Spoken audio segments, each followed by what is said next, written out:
T'as-tu une anecdote? Quelque chose de drôle, de cocasse? Il y a deux choses que je vais raconter. OK. D'abord,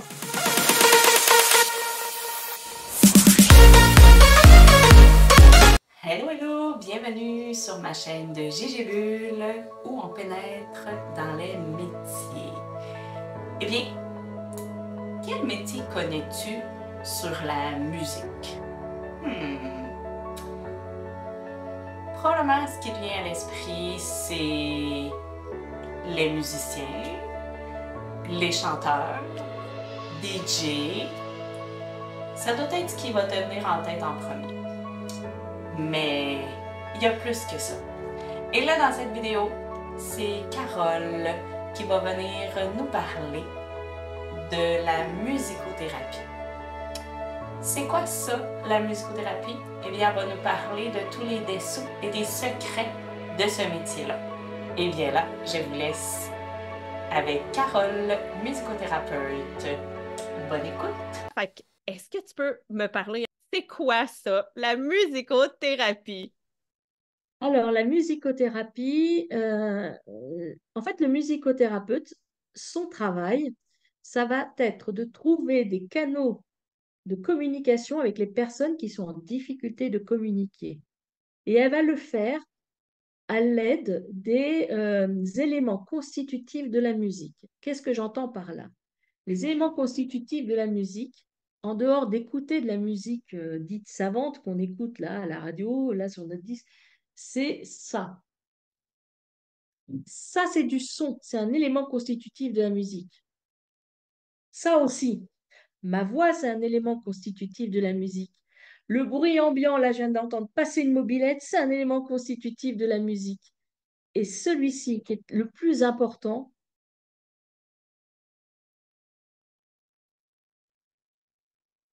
la respiration fait partie aussi des éléments constitutifs de la musique. Quand on respire, ben c'est tout ce rythme, hein. Le mouvement aussi fait partie des éléments constitutifs de la musique. Quand on bouge son corps, quand on est en mouvement, il y a du bruit. Le bruit de l'air qui passe, là, l'aérodynamisme. Tout ça, ce sont des éléments constitutifs de la musique. Et donc, avec ces éléments-là, eh bien, je vais essayer de trouver le bon canal de communication avec les personnes en difficulté. Alors, un cas concret, par exemple, avec des personnes qui sont dans le non-verbal parce qu'elles sont atteintes de la maladie d'Alzheimer, comment communiquer, leur rendre leur place de communicant? C'est par le biais de ces éléments constitutifs de la musique. Si par exemple, à un moment donné, moi, je commence à taper sur la table et j'attends, silence, et je vois si l'autre personne réagit, et puis si à un moment donné, pendant que moi, je me tais, elle commence à faire ah ben là, elle est en train de prendre sa place de communicant, de personne communicante. Et du coup, j'ai trouvé un moyen de communiquer avec elle. Donc, elle a sa place là. Elle a repris sa place. Et elle Pense, n'est plus cette personne isolée. La première chose, c'est de la faire sortir de son isolement. Tout à l'heure, j'ai dit, et dès le début, que nous étions des êtres communicants. Si on nous coupe de toute communication, on s'isole, on meurt. Donc, c'est important, quand une personne est isolée, de retrouver le lien pour qu'elle reprenne sa place de communicant. Alors là, l'exemple que j'ai donné, c'est un exemple dans le cas le plus difficile où la personne s'isole et ne communique plus. Mais j'utilise aussi la musicothérapie avec des personnes qui sont dans l'handicap social, c'est-à-dire qui n'osent pas s'exprimer qui elles sont, etc. Et là, je vais les aider prendre leur place, prendre confiance en elles, à prendre leur place de communicant et à oser exprimer qui elles sont et exprimer leurs pensées, etc. Donc ça va se faire peut-être un peu plus dans le verbe parce qu'elles sont dans la capacité verbale, mais ça va être toujours en utilisant des applications de musicothérapie. Je donne un autre exemple plus concret là. J'ai accompagné un petit garçon qui avait été abusé par son grand-père. Et donc, sa maman me dit, il avait 6 ans, elle me dit, il ne parle plus, il ne veut plus parler. Et il allait avoir bientôt le jugement au tribunal du grand-père. Et donc, le petit garçon devait témoigner, tu sais, c'est dans des tribunaux fermés, parce que c'est pour les enfants mineurs. Et donc, elle me dit, je suis malheureuse parce que le petit garçon ne s'exprime plus. Et donc, j'ai fait un exercice avec lui où c'est une application que j'aime assez, où je mets une musique. Là, je m'appuie sur la musique et pas sur ça. Je mets une musique et je lui demande de dessiner ce qu'il ressent avec la musique. Et puis, quand ça s'est terminé, eh bien, je lui ai dit, oh, ben, tu peux m'expliquer un peu si tu as envie de ce que tu as dessiné, ce que tu as ressenti. Et là, ce petit garçon, il a commencé à me raconter, ah ben là, j'ai cru voir un arbre, j'ai fait un arbre, là, tu vois, il y a un ovni, là, parce qu'il y a des martiens qui sortent, etc. Et il a commencé à me raconter. Il a repris sa voix, l'envie d'exprimer ce qu'il avait au fond de lui. Donc, il se passait des choses, il s'exprimait. Donc, je ne suis pas psychologue, je n'analyse pas par contre. Ce n'est pas mon métier. Moi, je suis musicothérapeute, je cherche à créer ce canal de communication. Après, tout ce qu'il a dit, je l'entends, je note, et si besoin, je transmets au psychologue qui, lui, fera son travail. Mais ce n'est pas moi mon rôle, chacun son métier. Par contre, mon objectif à moi était atteint, c'est-à-dire fallait cette envie de recommuniquer, de reprendre sa voix d'enfant. Et sa maman, qui était au fond de l'appartement, hein, donc on était seuls dans une pièce, elle a quand même entendu son fils parler. Et elle m'a dit, c'était merveilleux, il avait de nouveau sa voix d'enfant dans ce qu'il racontait. C'était l'enfant qui racontait son beau dessin, etc. On était loin de toutes les horreurs qu'il avait pu vivre là. Oui. Mais de nouveau, il s'exprimait. Voilà. Donc ça, voilà comment je peux mener aussi, utiliser les outils de musicothérapie. Puis Voilà. dans le fond, la musicothérapie, le but en arrière de ça, c'est justement pour communiquer d'une autre façon, par la musique, par des bruits. C'est s'appuyer sur ça, sur ces applications-là, ces éléments constitutifs pour créer la communication.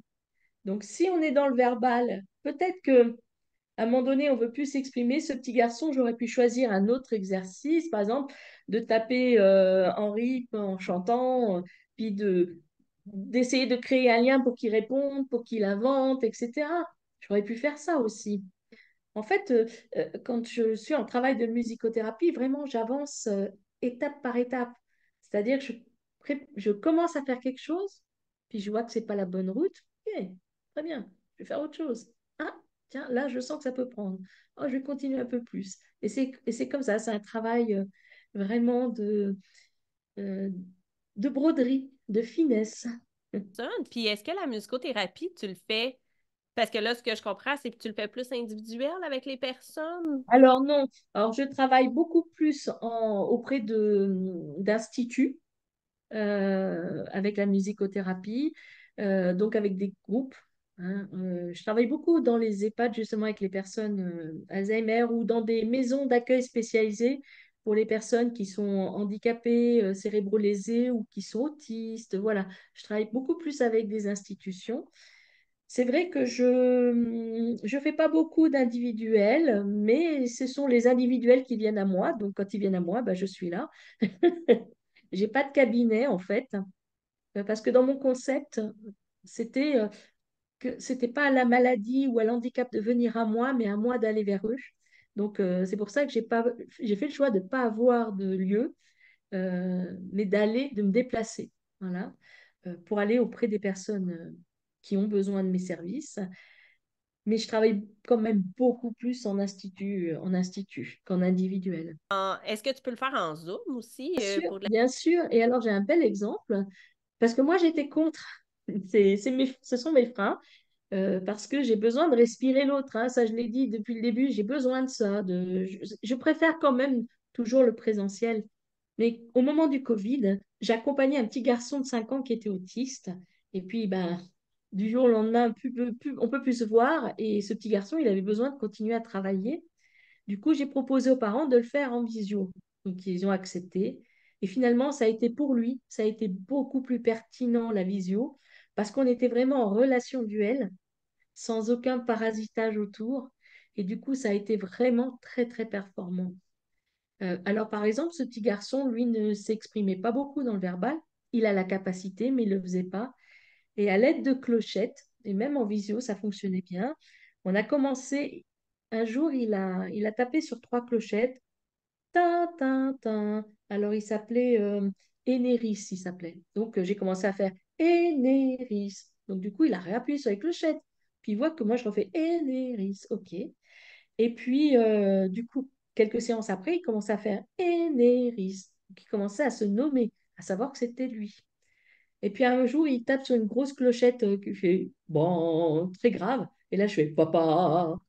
Puis une autre plus aiguë, il fait tac, je fais maman, maman, Énéris, papa, maman. Et donc, il jouait, et moi, je disais. Et à petit, c'est lui qui faisait papa, et ainsi de suite. Et donc, cette relation duel a été bénéfique pour lui et pour moi aussi dans notre échange, parce qu'on s'est vraiment concentré sur ça. Mais ce que je comprends pas, c'est qu'il était capable de Il était, communiquer, mais il le faisait plus. C'était un enfant autiste, donc qui était dans... Il y a tellement de formes différentes d'autisme.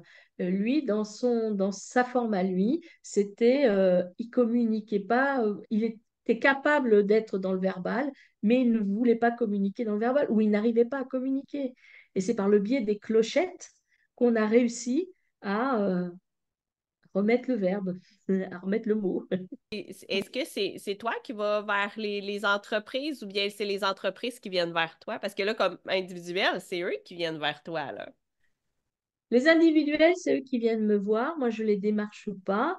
Par contre, les institutions et tout ça, c'est moi qui vais, bien sûr, au-devant d'eux, au-devant des institutions. C'est pareil pour le yoga du rire, hein, pour tout ce qui est entreprise, institution. C'est moi qui vais démarcher, qui vais dire, voilà, quels sont vos besoins, parce que moi, j'ai ces compétences-là. Euh, et puis, il y a aussi, après, le travail de bouche à oreille, ou par les réseaux sociaux aussi. Ben, la formation que tu as faite en musicothérapie, est-ce que tu peux être professeur, ça aussi, de musicothérapie, ou bien, tu sais, t'es comme plus animatrice? Alors, en fait, tu es musicothérapeute, mais c'est vrai aussi que j'ai la chance, c'est que l'institut qui m'a formée maintenant me demande d'intervenir auprès des futurs musicothérapeutes. J'interviens pour les former sur la voix en musicothérapie, puisque la voix, c'est mon truc, et sur les applications. Donc, c'est enrichissant parce qu'en plus du formateur qui est présent, qui nous forme tous, bah, je vais apporter ma touche différente, ma personnalité différente. Et c'est enrichissant pour les... La diversité est toujours enrichissante. Comment? Puis ta formation, ça a été, là, tu me disais, professeur de yoga du rire, c'était 2 jours. Une formation en musicothérapie, comment qu'on fait ça? Où est-ce qu'on trouve ça? En fait, alors ça, on en trouve partout. Au Québec, vous êtes beaucoup plus avancés que nous aussi pour tout ce qui est la partie musicothérapie. Mais c'est marrant parce que tu vois, aussi bien en musicothérapie, on s'appuie beaucoup sur des travaux qui ont été faits au Canada, en, en Argentine, aux États-Unis, parce que, ils avaient beaucoup plus d'avance sur nous. On a quand même de très bonnes recherches et d'analyses qui ont été faites ici, d'études qui ont été faites ici en France aussi, mais plus tardivement. Il suffit de taper formation musicothérapie, puis si des Européens sont intéressés ici en France, eh bien, contactez-moi, moi je vous donnerai les coordonnées de la, de, de la formation dans laquelle j'interviens. Ben, est-ce que tu peux dire, c'est quoi la formation, justement, ou est-ce que Alors, c'est l'AMIF, les ateliers de musicothérapie d'Île-de-France. Alors, cette formation-là, il y a d'autres formations musicothérapie, mais qui sont beaucoup plus, comment dire, universitaires, donc c'est beaucoup de théorie. Là, ce que j'ai aimé dans cette formation-là, c'est qu'en plus, moi, je venais du monde de l'entreprise où j'ai géré des équipes, je gérais du monde déjà de l'humain. Et cette formation, elle est très didactique, c'est-à-dire que on met beaucoup la main à la pâte, les mains dans le cambouis, comme on dit. Et c'est par le biais de cette mise en situation que la théorie ressort. Donc, du coup, on l'imprègne en nous, on le vit. Donc, on comprend mieux après ce qui peut se passer avec les personnes qu'on va accompagner. Si on reste que dans la théorie, c'est super important la théorie, hein, c'est bien, mais ça n'apprend pas un métier. Pour moi, il faut aussi la pratique. Et donc là, c'est plutôt vraiment de la didactique et la théorie, elle ressort. Et le formateur est un musicothérapeute vraiment incroyable. Et c'est perturbant quand on vient d'un, par exemple, moi qui venais du monde de l'entreprise, et puis aussi j'avais mon côté chanteuse lyrique, donc la musique bien cadrée, bien harmonieuse, basculer dans le monde de la musicothérapie, mais pour moi ça a été d'une violence. Parce que là, c'est pas toujours l'harmonie, c'est parfois la disharmonie qui va créer l'harmonie. Mais c'est pas la musique telle qu'on l'a apprise, telle qu'on la connaît. Là, c'est vraiment une utilisation parfois, comment dire, quelqu'un, si j'amène un tambourin, peut-être que la personne que je vais accompagner va pas l'utiliser comme un tambourin, mais va l'utiliser comme un marteau, par exemple. Voilà. Donc, il faut l'accepter, tout ça. Euh, du coup, elle va s'exprimer. Est-ce qu'elle va l'utiliser d'une certaine manière? Et quand on est musicien, c'est difficile au début, et puis après, paf, la bascule se fait. Et ça, c'est grâce au talent du formateur de la MIF. La bascule se fait, et là, enfin, moi, j'ai pris conscience de ce qu'était le métier de musicothérapeute. Mais voilà, c'est pas facile, hein. Puis c'est combien de temps une formation en musicothérapie? Alors maintenant, elle se fait sur un an, d'accord? Et puis là aussi, ben, j'invite les personnes à très vite se mettre en... c'est-à-dire qu'avant de terminer ma formation, moi, je commençais déjà à demander à faire des stages gratuitement, voilà, proposer mes services pour me mettre tout de suite dans le bain. Et ça m'a aidé à très vite me mettre en place en tant que musicothérapeute professionnelle. J'ai voulu faire, quand j'ai fini ma formation de musicothérapeute, j'ai créé mon entreprise. Puis un an après, j'ai dit, tiens, je vais faire une formation universitaire. Parce que bon, j'ai dit, il faut quand même peut-être... on n'a pas de diplôme reconnu par l'État pour les musicothérapeutes en France. Donc, comme en France, on aime les diplômes, je m'étais dit, je vais faire une formation universitaire d'art thérapeute. Comme ça va peut-être rassurer les médecins et tout ça. Et là, j'ai fait une formation pendant un an, mais c'était de la maïeutique, c'est-à-dire de l'accouchement d'idées. C'était vraiment des idées, de la réflexion. Je n'ai pas appris mon métier avec ça. Par contre, c'est venu compléter toute l'idéologie, toute la réflexion que j'ai sur mon métier. Mais ce que je veux dire, c'est qu'avec la théorie, on n'apprend pas le métier. Alors, c'est bien de venir la porter après, de venir l'enrichir, le métier qu'on a. De toute façon, il faut toujours... c'est pour moi, c'est important aussi de se mettre à jour tout le temps, hein. C'est une garantie de sécurité pour soi et pour les personnes qu'on accompagne. Mais voilà, vraiment, là où j'ai appris le métier, c'était là, en mettant les mains dans le cambouis. Alors, pour la petite blague, on ne m'a jamais demandé mon diplôme, hein. Parce que, Oh! en fait, quand j'explique ce que je vais faire, quand je comprends le besoin du client, ben, on sent tout de suite la personne face à moi, on sent qu'elle a affaire à une professionnelle. Donc, ils n'ont pas besoin de mon diplôme. Est-ce que pour tes deux formations, tu as eu un diplôme? Alors, pour la première, c'est un certificat, mais qui n'est pas reconnu par l'État. Pour la deuxième, j'ai eu un diplôme avec une mention bien. Oui. Euh, Mais bon, voilà, OK, personne ne quand me le même. demande. Oui, c'est ça. Puis professeur de yoga du rire, est-ce que tu as un diplôme aussi là-dedans? Alors, tu as un certificat qui est remis par l'Université du Yoga du Rire en Inde. Mais par contre, c'est pas du tout c'est pas un métier reconnu comme tel en France, Non. quoi. Voilà. Par contre, Oui. là, c'est pareil. Je me fais des mises à jour régulières. Le docteur Kataria nous fait des formations pour nous passer les nouvelles informations sur les études scientifiques qui ont été faites, pour qu'on sache l'avancée des travaux sur les bienfaits du rire. On se retrouve aussi régulièrement entre nous pour s'entraîner.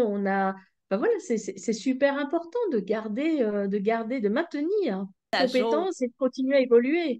De toute Exactement. façon, le mouvement, c'est la vie. Si on continue pas à alimenter ses connaissances, à se remettre à jour, ça, le fait de faire ça, on est dans le mouvement. Si on le fait pas, on n'est plus dans le mouvement, on n'est plus dans la vie. Moi, je suis désolée, hein, Oui, donc il faut totalement. continuer, il faut Oui. continuer. Et dans tous les métiers, hein, c'est pas que les entrepreneurs, c'est dans tous les métiers, c'est important de continuer à entretenir sa connaissance, à Puis valider. qu'est-ce que ça t'apporte, ces deux métiers-là? Ben, en fait, qu'est-ce que ça t'apporte aujourd'hui, ce que tu as construit, en fait, là? Parce que c'est plus que ces deux métiers-là, là, ce que je comprends. Alors, tout comme ce que je fais avec ces métiers-là, c'est que je comble je comble mon envie de communiquer, parce que je suis une communicante. Et Oui. puis aussi, je suis en joie. Là, vraiment, je suis en joie. C'est, je me sens à ma place, je me sens alignée euh, par rapport à qui je suis. Je suis vraiment là, ouais, là, je suis à ma place. Et ça n'a pas de prix. Pour moi, je suis là pour porter l'amour et la Est-ce joie. que, Voilà. comment tu te sentais, comme, mettons, en tant que manager plus jeune, puis aujourd'hui, quand tu dis, OK, là, je suis vraiment sur mon X, puis là, je le sens vraiment. En que- fait, alors déjà, j'avais la chance d'avoir le chant lyrique à côté. J'ai toujours eu ma soupape de sécurité, ma vraie vie qui était là avec le chant lyrique, parallèlement à mon métier. Et quand j'étais plus jeune, je manquais beaucoup de confiance en moi. Je communiquais peu sur ce que je ressentais. C'est pour ça que ça me tient à cœur d'accompagner les autres, parce que j'ai vécu. J'osais pas exprimer ce que j'avais au fond de moi, parce que j'avais peur qu'on m'aime pas si je disais vraiment ce que j'avais sur le cœur. Donc, je me taisais. J'étais très silencieuse et du coup, j'étais assez triste, même si je souriais, etc. J'avais un masque de rire d'ailleurs. J'avais mes amis qui m'aimaient parce que je riais beaucoup, que j'étais une rigolote, etc. Mais en même temps, au fond de moi, en dehors de ce masque que je mettais, je ne parlais pas. J'osais même pas demander l'heure à des personnes dans la rue. J'étais trop timide. J'étais pas à l'aise. Et dans ma vie professionnelle, j'ai quand même été je suis une battante, donc j'ai fait des choses, j'ai relevé des challenges, mais ça a toujours été à la force du poignet, j'étais vraiment, voilà, et en fait, je vivais mal les choses parce que j'avais au fond de moi cet amour de l'autre, ce besoin de laisser la place à l'autre, etc. Et c'était pas toujours compris par mon entourage, et du coup, euh, je ne savais pas moi-même l'analyser et je me sentais toujours un peu déphasée. À tel point qu'un jour, on m'a dit dans mon entreprise, un RH m'a dit, mais Carole, parce que je voulais évoluer dans mon groupe, qui était un grand groupe, et on m'a dit, mais Carole, vous êtes une femme atypique, comment voulez-vous rentrer dans des cases? Et ça avait été très douloureux à ce moment-là. Seulement, je m'aperçois que, en effet, c'était une réalité. Et quand je me suis mise enfin à mon compte, c'est là où j'ai compris que mon atypisme, c'était une véritable valeur, hein, une richesse incroyable, et que oui, je ne pouvais pas rentrer dans des cases. Et celle que je me suis créée, ben, ce n'est pas vraiment une case parce qu'elle est malléable, parce que tu vois, je rajoute des choses de temps en temps. Voilà. Donc, je vis beaucoup mieux, je suis plus alignée maintenant qu'il y a quelques années. Mais est-ce que tu te sentais, tu sais, est-ce que tu allais au travail puis tu faisais comme, ah, ça me tente pas? Ou vu que, tu sais, t'as quand même une joie de vivre en arrière, tu sais, t'as l'air vraiment, ben, c'est correct, j'y vais. J'ai un bon tempérament. J'ai un bon Oui. tempérament. Donc, ça m'aidait. Et en même temps, quand même, dans ce que je faisais, il y avait de l'intérêt parce qu'on venait de nous.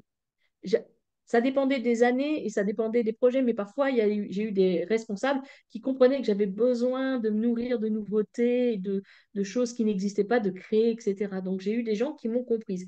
J'ai eu des périodes plus difficiles où vraiment, là, je pense que je faisais un peu peur et donc on essayait de m'écraser le plus possible. Donc, c'était très douloureux.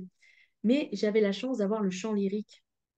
Donc, moi, tout ce que je ne pouvais pas dire, parce que je n'arrivais pas à le faire, je pouvais le chanter. Et c'est pour ça aussi que pour moi, la voix, c'est mon outil principal, que accompagner les personnes à libérer la voix de leur être, c'est essentiel. Et alors, je vais faire un exemple. Voilà. Euh, pour accompagner les personnes à libérer la voix de leur être, j'ai fait tout un chemin de maturation pour moi déjà, et pour à mieux comprendre l'être humain, pour pouvoir mieux l'accompagner à sortir la voix. Donc, c'est un chemin qui a duré 6 ans, là. Par contre, c'est de longue durée. Et au tout début, quand j'ai commencé mon enseignement, mon enseignant me dit, Carole, est-ce que tu peux sortir la voix, s'il te plaît? Alors moi, je fais, oh, ben, je suis une chanteuse lyrique. Et là, il me dit, non, non, je ne demande pas à la chanteuse lyrique de sortir la voix. Je demande à Carole de sortir la voix. Et là, on m'entendait pas parce que ça faisait des années qu'on m'entendait pas, que je n'osais pas m'exprimer. Donc la chanteuse lyrique, elle se cache derrière la technique vocale et tout ça, elle fait sa diva, tout va bien, ça sort la voix, oui, mais c'est pas celle de Carole, celle qui est là. Donc du coup, j'ai pris conscience, mais vraiment, que oui, je ne m'étais pas exprimée depuis toutes ces années. Et donc ça a été tout ce travail de reprendre ma voix à moi, au service du chant lyrique, certes, mais ma voix à moi, celle qu'on doit entendre. Voilà. Moi, ce que je conseille, c'est quand on veut avancer dans sa vie, c'est de temps en temps oser demander de l'aide, de l'accompagnement à quelqu'un pour faire passer à l'étape suivante. C'est important de ne pas rester seul. Puis, Par contre, quand on se fait aider, ce qui est important, c'est de garder son libre arbitre. C'est que la seule personne qui sait exactement ce qui est bon et qui doit prendre des décisions, c'est moi. puis j'aimerais savoir le saut que tu as fait de ton ancien métier. Tu gagnes un salaire, tu es salarié, tu as tant par année, et que là, tu retournes sur un 360, tu t'en vas entrepreneur, tu t'en J'ai vas pas le vers même quelque salaire. chose d'un peu de l'inconnu, tu te connais pas. Comment que toi, tu as réagi à ça? Qu'est-ce que tu dirais là-dessus? Il faut quand même aussi être dans la réalité. Donc, c'est de suivre son cœur et de mettre en place. Par contre, créer une entreprise, créer son métier, ça nécessite quand même de mettre en place des choses, parfois qu'on n'a pas forcément envie de faire, mais c'est important. Donc, quand moi j'ai créé mon entreprise, alors c'est vrai qu'avant j'étais une enfant gâtée, hein, j'avais un très très bon salaire, euh, 13e mois. En France, on a déjà 5 semaines de congé, mais en plus, comme j'étais ancienne, j'avais une semaine de plus, et en plus, on avait les RTT, donc j'avais 3 semaines de plus, donc j'avais quasiment 9 semaines de vacances. Donc c'était la belle vie, hein. Et je gagnais bien ma vie. Euh, Par contre, j'ai j'ai- j'ai réfléchi, j'ai quand même fait le comparatif. J'ai dit, OK, si je me mets à mon compte, qu'est-ce que je gagne? Qu'est-ce que je perds? C'est déjà la première chose que j'ai faite. Qu'est-ce que je suis prête à faire comme sacrifice? Qu'est-ce que je suis pas prête à perdre? Donc moi, dans mon sacrifice, j'ai dit, OK, je suis prête à gagner moins ma vie. C'est clair. Parce que ce qui priorisait, c'était mon envie d'être bien à ma place et de faire des choses que j'aime. Ensuite, j'ai regardé le marché. J'ai fait une étude de marché quand même. Donc, il y a un peu quand même de mental à mettre en place, hein. Donc, j'ai fait une étude de marché pour voir un peu comment ça se passait sur le terrain. Si c'était quand même faisable dans la manière dont je voulais le faire. Ensuite, j'en ai parlé avec mon époux et avec mon fils. Parce que c'est une décision qui allait impacter la vie familiale. Hein, Certainement. c'est-à-dire que lorsque tu gagnes bien ta vie, que tu n'as pas de problème pour payer tes crédits, etc., puis que tu décides de changer, il y a un impact. Donc, faut-il aussi, pour moi, c'était important que ma famille soit en phase, adhère à mon projet et conscience de ce que ça allait transformer. Donc, à l'époque, mon mari m'avait dit d'ailleurs, attends 2 ans parce que moi, je ne suis pas prêt. Et j'ai attendu 2 ans. Et 2 ans après, non, ça m'a permis de faire ma formation de musicothérapeute. Et 2 ans après, je lui ai dit, ben moi j'ai fini ma formation, je suis prête. Et toi? Et il m'a dit, c'est bon, maintenant je suis prêt. Donc voilà, il fallait que lui chemine ça. En plus, il est plus âgé que moi, donc il fait encore partie d'une autre génération, donc c'était pas évident. Et, euh, et après, quand je vous dis qu'il faut vous faire accompagner, faites-vous accompagner. Parce que créer une entreprise, bien souvent, je vois en effet des personnes qui disent, c'est facile en France, hein, on peut être auto-entrepreneur en cliquant sur un site internet, on crée son auto-entreprise. Ouais, mais il faut se faire accompagner. Donc moi, par exemple, je suis allée voir un comptable, je suis allée voir une avocate d'affaires pour demander, tiens, qu'est-ce que vous me conseillez, vous, comme statut par rapport à moi? Mais c'est moi qui ai pris la décision finale, hein, du statut que je choisissais pour mon entreprise. Et puis, c'est important aussi de, euh, de faire quelque chose que j'ai détesté, qui s'appelle un business plan, de se dire, ben voilà, combien j'envisage de chiffre d'affaires dans 5 ans. Mais c'est complètement ridicule, parce que dans 5 ans, je ne sais même pas comment ça va être dans un an, comment ça... Voilà. Mais le fait de se dire, OK, si je dois gagner tel chiffre d'affaires, si je facture tel prix mon service, combien de services faut-il que je vende pour atteindre ce chiffre d'affaires? Est-ce que c'est réaliste ou ce n'est pas réaliste? Donc tout ça, ce sont des outils qui sont importants à faire. Et souvent, moi, je vous invite à vous faire accompagner pour créer une entreprise. Alors, il y a ce côté très technique, mais il y a aussi la posture d'entrepreneur à avoir. Parce que d'un seul coup, on se retrouve tout seul. Et puis, quand les jours, ça va pas, ou qu'on voit que rien ne vient et que la trésorerie, elle baisse, ben, c'est compliqué à vivre. Donc, pour garder, il faut apprendre à gérer ça. Il faut apprendre à ne plus réfléchir en tant que salarié mensuellement, mais à réfléchir avec une enveloppe trimestrielle. Enfin, il y a plein de choses à mettre en place. Donc, ce que je veux dire, c'est qu'il faut se faire accompagner quand on crée une entreprise. C'est important de se faire accompagner au niveau technique pour comprendre la mise en place et avoir les bons réflexes, et aussi au niveau de la posture. Et surtout, quand on prépare sa création d'entreprise, il faut aussi envisager la fin de son entreprise. C'est-à-dire que rien ne va garantir que ça peut fonctionner. Il se peut qu'on vive un échec parce que bah, soit c'était l'idée qui est arrivée trop tôt, qui n'était pas prête, etc. Et ça se prépare au moment de la création aussi. Parce que Oui. sinon, je vois un nombre incroyable d'entrepreneurs qui tombent malades ou qui vont au suicide parce qu'ils n'ont pas envisagé qu'il puisse y avoir une fin. Moi, quand j'ai créé mon entreprise, je me suis fait un plan B, un plan C. J'ai dit, OK, si je me trompe, bah, c'est pas grave, je retournerai au salariat, il n'y a pas de honte, hein. Mais par contre, j'irai retourner dans un poste où j'ai plus du tout de responsabilité parce que j'ai plus envie de me prendre la tête. Voilà. Donc, c'est vraiment, j'ai envisagé tout ça au moment où j'ai créé mon entreprise. Et ça, c'est super important. Justement, là, en tant qu'entrepreneur, y a quelque chose que tu aimes moins faire, justement? Moi, j'aime pas toute la partie administrative, ça me saoule, je déteste ça. Parce c'est vrai que quand on fait de l'administratif, il faut être assez carré, hein, assez, voilà. Et ça, mon profil, hein, je pense que tu l'as vu, moi, je suis vraiment dans la joie, allez hop, je vais en avant parce que je mène des projets, mais dès qu'il faut être carré, qu'il faut répondre aux règles, aux règlements, etc., ça, je suis obligée de faire un effort. Je le fais parce que j'ai pas le choix. Et c'est là où ça va être intéressant de s'appuyer sur la compétence des autres. Donc, il y a des choses que je commence à déléguer parce que moi, je préfère mettre toute ma puissance là je suis performante. Euh, Parce que quand je travaille l'administratif, etc., bah, je mets plus de temps qu'une personne pour qui c'est vraiment son truc, quoi. De toute façon, un entrepreneur ne peut jamais être seul. C'est pas possible. C'est pas possible. Et je rappelle, nous sommes des êtres humains communicants, on ne peut pas être seul. Et même quand on a une posture d'entrepreneur. T'as-tu une anecdote? Quelque chose de drôle, de cocasse à partager, Alors, il y peut-être? a deux choses que je voudrais raconter. OK. D'abord, j'ai fait une séance de yoga du rire ici où j'habite en Bretagne depuis quelques temps, hein, c'est nouveau. Avant, j'habitais à Paris. Et j'ai fait ma première séance de yoga du rire dans mon jardin. Voilà.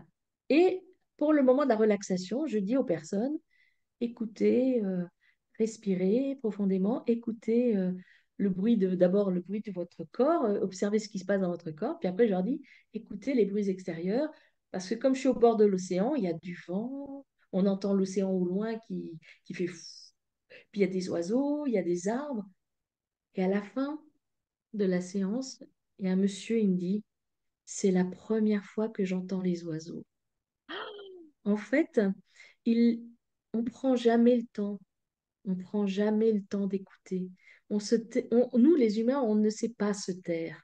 On veut toujours combler le silence. Or, le silence, c'est c'est tellement plein de musique et tellement plein de sons, le silence. C'est tellement riche. Quand je disais tout à l'heure que le silence est le plus bavard, mais c'est une réalité. Et ce monsieur n'a jamais pris le temps, alors qu'il a un jardin, d'écouter les oiseaux. Et donc là, il a entendu d'un coup qu'il y avait une multitude d'oiseaux incroyable. Donc ça, c'est une belle chose. Et je me dis, là, je suis à ma place. Là, là, c'est bon. Je suis satisfaite de mon rôle. Et un autre, c'est en maison de retraite. Je reviens sur... J'avais une dame Alzheimer qui était toujours comme ça. et puis qui communiquait pas alors qu'elle a la capacité verbale de le faire. Et en musicothérapie, je suis pas là pour forcément faire plaisir. Je suis là pour créer la communication. Donc, cette dame-là qui avait 95 ans, je lui mets la Marseillaise, qui est quand même notre hymne national, en version rap. Et je vois au bout d'un certain temps la dame qui fait. Je lui dis, qu'est-ce qui se passe, Cécile? Quelque chose ne va pas, Cécile? Bon, je passe à durer 1 heure, hein, mais elle lève la tête, elle ouvre les yeux. Donc là, je me dis communication établie. Parce que d'habitude, elle est comme ça. Puis elle fait, ben, j'ai dit, ça va pas, Cécile, il y a quelque chose qui va. Elle me regarde et elle fait, ce n'est pas de la musique pour nous. Ah bon, je me suis trompée. J'ai pas mis de la musique pour nous. Mince, alors, j'ai fait cette erreur-là, mais c'est quoi la musique pour nous alors? J'attends. Puis elle fait La Belle de Cadix a des yeux de velours. Ça, c'est une comédie, une opérette hein, d'il y a longtemps. Et je lui dis, mais bien sûr, vous avez raison, Cécile, je me suis trompée. Mais enfin, la Marseillaise version rap, c'est pas une musique pour nous, vous avez raison. Et donc, on a continué à chanter ensemble La Belle de Cadix. Voilà, c'est pour montrer un peu euh, ces beaux moments, en fait, que je vis dans ma vie de professionnel, d'entrepreneur. Voilà, c'est toutes ces belles choses qui arrivent. Mais après 1 heure, là, si la personne, elle communique pas justement avec toi, puis, tu sais, elle est encore la tête baissée, puis elle veut pas te parler rien, qu'est-ce que tu fais? Rien, parce que c'était dans cet instant-là, elle n'était pas dans cette envie-là de communiquer. Et donc, c'est à la prochaine séance où je verrai s'il y a une évolution. Mais de toute OK. façon, j'observe souvent qu'il y a des choses, parce que soit il y a une main qui va bouger, ou peut-être il y a des micro-mouvements qui peuvent arriver. Et si vraiment il n'y a rien, j'ai une autre dame que j'ai accompagnée pendant 1 an. Elle bougeait pas non plus, même les yeux ne bougeaient pas, enfin rien.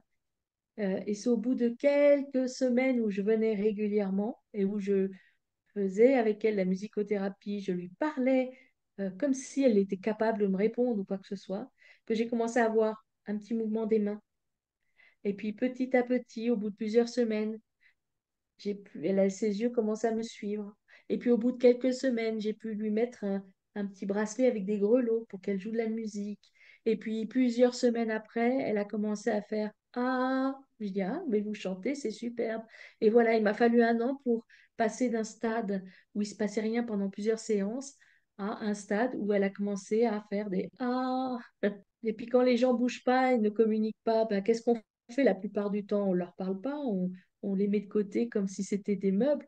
Ben non, dans son être, dans son corps, il y a une respiration, elle est vivante, il y a encore une étincelle de vie qui est là. Et en fait, moi, je dis souvent que je suis là pour allumer l'étincelle, pour rallumer ou pour remettre, raviver l'étincelle de vie qui est en chacun. C'est fort ce que tu dis, là. Même quelqu'un qui serait dans le coma, que, tu sais, on pourrait justement lui parler parce qu'il entend ce qu'on fait.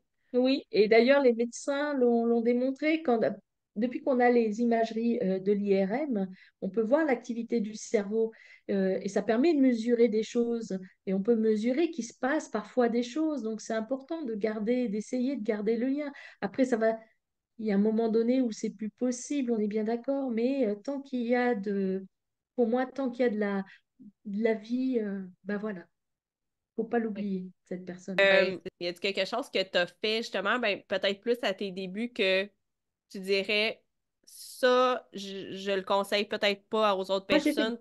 j'ai fait des erreurs dans le sens où j'ai parfois oublié ma santé. C'est-à-dire que parce que je suis auto-entrepreneur, si je travaille pas, je gagne pas ma vie. Et donc à faire plus que ce que je ne pouvais faire. Je parle au niveau physique et santé. Et puis, j'ai oublié que j'avais 58 ans et plus 20 ans, quoi. Ça, j'ai complètement zappé le truc. Ton horaire que tu fais, Alors, je fais avec la clientèle, bien sûr, selon les besoins.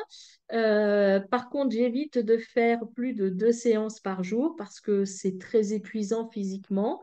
quand on anime une séance de yoga du rire, parce qu'on a l'énergie qui est décuplée par rapport aux personnes présentes pour les entraîner. Donc, ça demande beaucoup d'énergie. Donc, j'évite d'en faire plus de 2 par jour, parce que sinon, je sens que je suis pas bien. Un gros Et merci, ouais. Carole, vraiment. J'espère que vous en avez appris autant que moi sur cette vidéo parce que j'en ai appris vraiment beaucoup sur le métier de musicothérapeute et j'ai adoré. J'espère que c'est la même chose pour vous. Eh bien, nous, on se revoit dans la prochaine vidéo. Le prochain métier sera un métier sur la photographie, mais une photographe un peu atypique. J'ai bien hâte de vous montrer quelle sorte de photographie qu'elle fait et vous pouvez m'écrire en commentaire si vous avez une petite idée de quelle photographie qu'elle fait. On se revoit à la prochaine vidéo. Bye bye!